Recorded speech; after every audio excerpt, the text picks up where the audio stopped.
International politics is struggle for power. ये line मेरी नहीं है, ये लाइन है हाइंस मर्गेंटाउ, जो कि जियोपॉलिटिकल के सबसे बड़े पॉलिटिकल थिंकर हैं। उन्होंने कहा था कि अंतर्राष्ट्रीय राजनीति में दोस्ती की कोई जगह नहीं है, यहाँ पे सिर्फ जिसकी जगह है वो है पावर। और आज यही पावर गेम पूरे जियोपॉलिटिक्स में दिख रहा है, जहां एक तरफ डोनाल्ड ट्रंप 2 दिवसीय चीन का दौरा करके अपने देश अमेरिका लौट गए हैं, वहीं अब रसिया के प्रेसिडेंट व्लादिमीर पुतिन चाइना आने वाले हैं और ये विजिट होने वाली है 19 और 20 मई को। और इस विजिट पर खासकर पूरे भविष्य की निगाहें हैं, क्योंकि ये विजिट बहुत ही मायने रखने वाली है, पूरे जियोपॉलिटिक्स को बदलने वाली है। क्योंकि एक तरफ अमेरिका, इजराइल और ईरान युद्ध लड़ रहे हैं और दूसरी तरफ पुतिन और यूक्रेन के बीच युद्ध हो रहा है। और यूक्रेन अकेला नहीं है, यूक्रेन इस युद्ध में यूरोप के साथ है।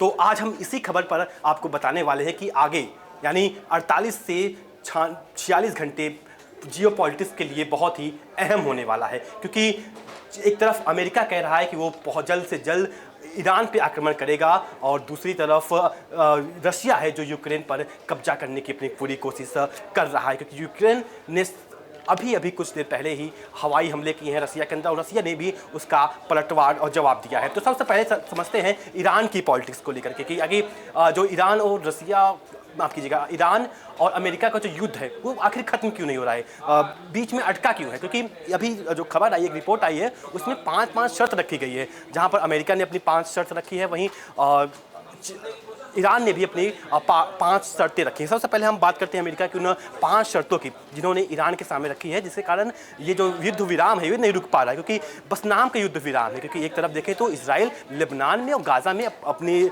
आक्रमण जारी रखा हुआ है। 8 से ज़्यादा लोग मारे जा चुके हैं सिर्फ एक दिन में, ये गाज़ा की रिपोर्ट है, और 60% से ज़्यादा गाज़ा पर इजराइल का कब्जा है। तो समझते हैं पहले पॉइंट से, कोई मुआवजा नहीं दिया जाएगा। यानी एक तरफ जो यहाँ पे ईरान की डिमांड है कि हमें मुआवजा दिया जाए, कि जिस तरीके से इजराइल और अमेरिका ने मिलकर युद्ध शुरू की थी और ईरान के कई सारे इंफ्रास्ट्रक्चर, लोग, बहुत सारे लोगों को नुकसान हुआ, तो इसमें जो मुआवजा है वो उसकी मिलनी चाहिए। लेकिन अमेरिका ने साफ कह दिया है कि हम इस पर कोई भी मुआवजा नहीं देंगे। ये पहला पॉइंट था। दूसरा है 400 किलो यूरेनियम अमेरिका को देना होगा। यानी जो ईरान पिछले कई दशकों से परमाणु बम बनाने की कोशिश कर रहा है, और वहीं दूसरी तरफ अमेरिका कह रहा है कि हमें पूरा यूरेनियम जो 400 किलोग्राम आपने एनरिच किया है उसको हमें आप वापस कर दीजिए। तो यहाँ पे ये दूसरा सबसे बड़ा अटक रहा है, क्योंकि ईरान इतना आसानी से यूरेनियम वापस नहीं कर देगा, क्योंकि उसको इस बनाने में पिछले कई दशक लगे हैं, बहुत मेहनत लगी है, उससे कई वैज्ञानिकों की इसमें जान गई है। तो आसानी से ये देने वाला नहीं है, इसके कारण जो युद्ध है ये लंबा खींच रहा है। और तीसरा पॉइंट समझते हैं अमेरिका की जो डिमांड है वो है कि सिर्फ एक न्यूक्लियर साइट एक्टिव है। यानी ईरान इतना बड़ा देश और सिर्फ एक न्यूक्लियर साइट से उसका कैसे काम चलेगा, क्योंकि बिजली उत्पादन भी न्यूक्लियर साइट से होती है। और जो चौथा पॉइंट है वो फ्रीज संपत्तियां वापस नहीं की जाएगी, क्योंकि अमेरिका का साफ कहना है कि जो हमने आपकी संपत्ति को फ्रीज किया है वो आपको वापस नहीं किया जाएगा, क्योंकि अमेरिका ऐसा रसिया के साथ भी कर चुका है, ऐसे कई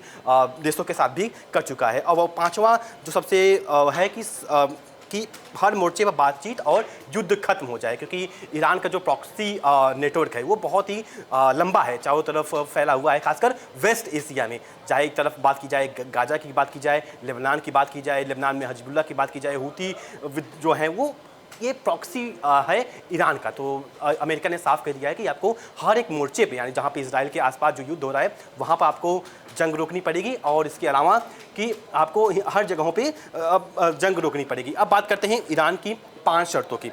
ईरान की मांग क्या है?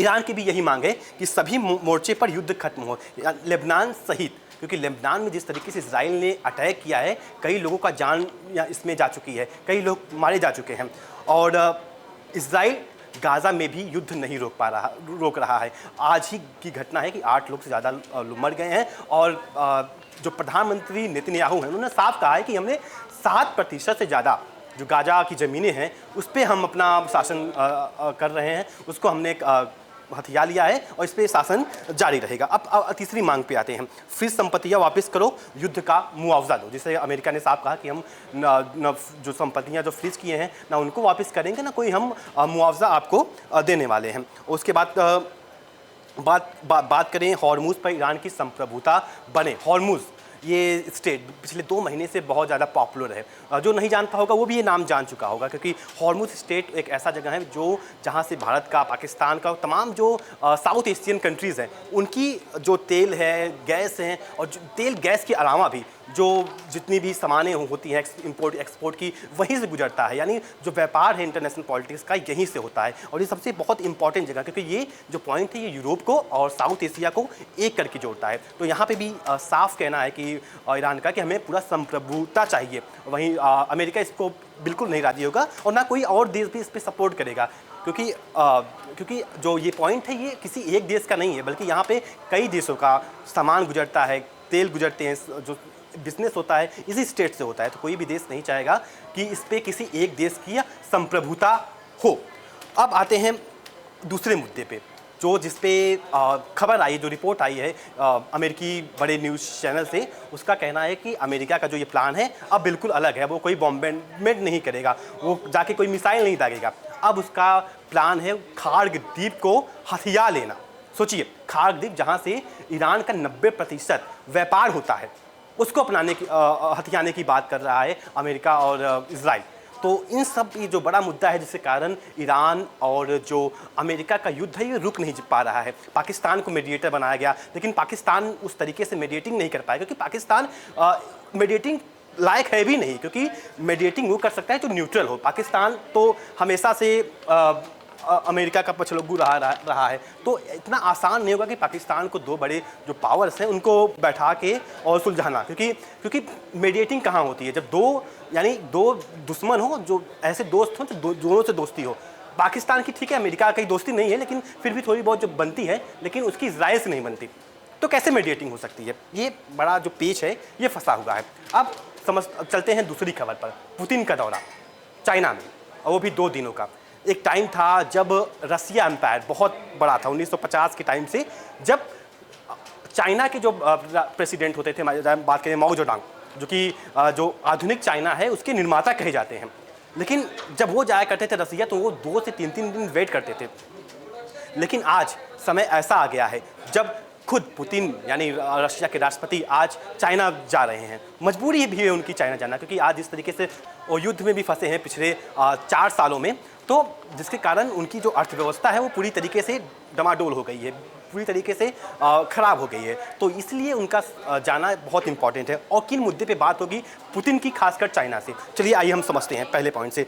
ट्रंप ताइवान पर कितना झुका, यानी जो डोनाल्ड ट्रंप थे ताइवान पे कितना झुके, कितना वो पोलाइट हुए, क्योंकि ताइवान ये जो देश है ये खासकर अमेरिका के लिए नहीं बल्कि पूरे विश्व के लिए बहुत ही महत्वपूर्ण है, क्योंकि जो ताइवान है वो 50% जो उसकी चिप्स होती हैं पूरे वर्ल्ड में जाती हैं, खासकर अमेरिका में जाती है, क्योंकि अमेरिका आईटी का सबसे बड़ा हब है। वहाँ पे जितने इलेक्ट्रॉनिक के सामान हो या चाहे जो एआई मैकेनिज्म है वो वहीं पे बनती है। तो चिप्स का वहाँ पे बहुत ज़्यादा उपयोग होता है, जिसके कारण ताइवान बहुत इंपॉर्टेंट हो जाता है। और ताइवान को अमेरिका ने आज से नहीं पिछले 70 सालों से सुरक्षा देने की डिमांड की है। और वहाँ पे एक रूल भी है कि अगर ताइवान पे आक्रमण कुछ होगा तो अमेरिका जाएगा, अमेरिका उसको ना कि सपोर्ट करेगा बल्कि हथियार वगैरह देगा। लेकिन अभी खबर आई है डोनाल्ड ट्रंप की कि उन्होंने बोल दिया है कि जो हम हथियार देने वाले थे $12 अरब की, उस पर अभी हम रोक लगा रहे हैं। सोचिए, एक कानून पास है कि ताइवान की अमेरिका हमेशा मदद करेगा। तो यहाँ पे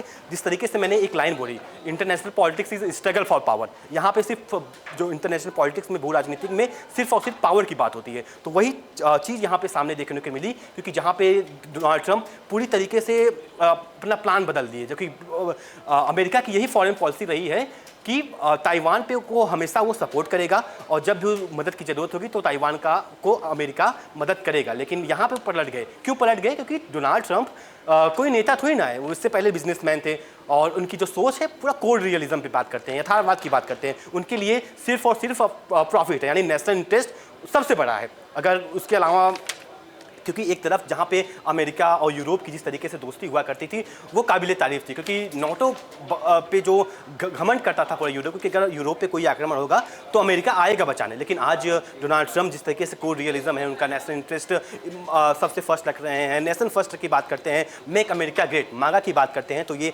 साफ चीज़ें ये दिख रही हैं। क्योंकि डोनाल्ड ट्रंप की जो राजनीति है, पॉलिटिक्स है, वो बहुत बड़े एक्सपर्ट हैं, वो नहीं समझ पाते। तो खासकर इस पूरे वर्ल्ड में। तो खासकर डोनाल्ड ट्रंप अभी वर्तमान में वर्ल्ड में एक बड़े नाम हैं, बड़े चेहरे हैं, लेकिन जो अमेरिका है अब उनको समझना होगा कि America is going to decline.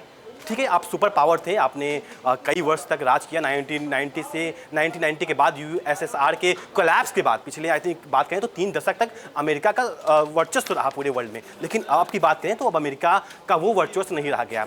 चाहे बात करें हार्ड पावर में या सॉफ्ट पावर में। हार्ड पावर में बात करें तो आज भी अमेरिका बहुत आगे है, लेकिन सॉफ्ट पावर में खासकर ट्रंप 2 में उसकी जो सॉफ्ट पावर थी वो बहुत नीचे आ गई है, क्योंकि अब अमेरिका पे लोग खासकर देश कम विश्वास कर रहे हैं। जिस तरीके से वो यूरोप के साथ पलटा, उसके बाद जापान को बात कर रहा है कि हम आपको सिक्योरिटी नहीं देंगे, क्योंकि जापान पे हमला यानी अमेरिका पे हमला माना जाएगा, ऐसी बात कही गई थी। लेकिन अब डोनाल्ड ट्रंप जिस तरीके से अमेरिका सेकंड में आए हैं, वो पूरी तरीके से डिप्लोमेसी कर रहे हैं, वो को रियलिज्म पे कर रहे हैं। उनकी पूरी फॉरेन पॉलिसी बदल दी गई है, और ये सिर्फ राजनीति पूरी अमेरिका की नहीं है, ये पर्सनल डोनाल्ड ट्रंप की है, उनकी ईगो की है। क्योंकि ट्रंप चाहते हैं कि ठीक है, हमने बिजनेसमैन बहुत सारे पैसे कमा लिए हैं, 2 बार अमेरिका जैसे राष्ट्र के राष्ट्रपति बन चुके हैं।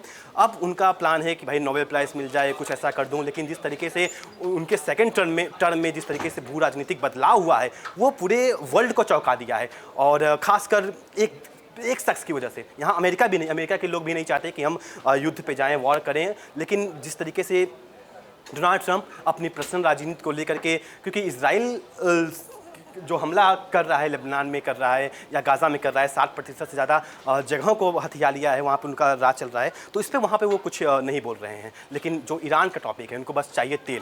और ये आज का जो ईरान अमेरिका युद्ध है आज से नहीं है, ये 1979 से है, 1979 से है। और 1979 से लेके आज तक सैंक्शन लगाया हुआ है। ईरान किसी को तेल नहीं बेच सकता, अगर तेल बेचेगा तो सैंक्शन उसके ऊपर बहुत सारे लगे हैं। लेकिन आज ईरान अभी भी डटा हुआ है। ईरान, क्योंकि ईरान जो सभ्यता है वो अमेरिका से बहुत आगे। अमेरिका तो 250 साल पहले पैदा हुआ है, और ईरान पिछले कई वर्षों से सत्ता में है। तो ये सब चीज़ें जो खबर दी, पुतिन का दौरा और ईरान और अमेरिका के युद्ध को लेकर के, इन सब चीज़ को लेकर के पिछले 48 घंटे में बहुत बड़े बदलाव होने वाले हैं। और कल हम आपको बताएंगे कि आखिर पुतिन जब चाइना गए तो क्या बड़ी बातें सामने निकली। फिलहाल हमारी इस खास वीडियो में, इस खास पेशकश में तक के लिए इतना ही। तब तक के लिए नमस्कार। देखिए इंडिया डेली 24/7 अब आपकी स्मार्ट टीवी पर। इंडिया डेली मौजूद है सभी डिजिटल प्लेटफॉर्म पर लाइव और लगातार। इंडिया डेली 24/7 हर दिन राष्ट्र को समर्पित।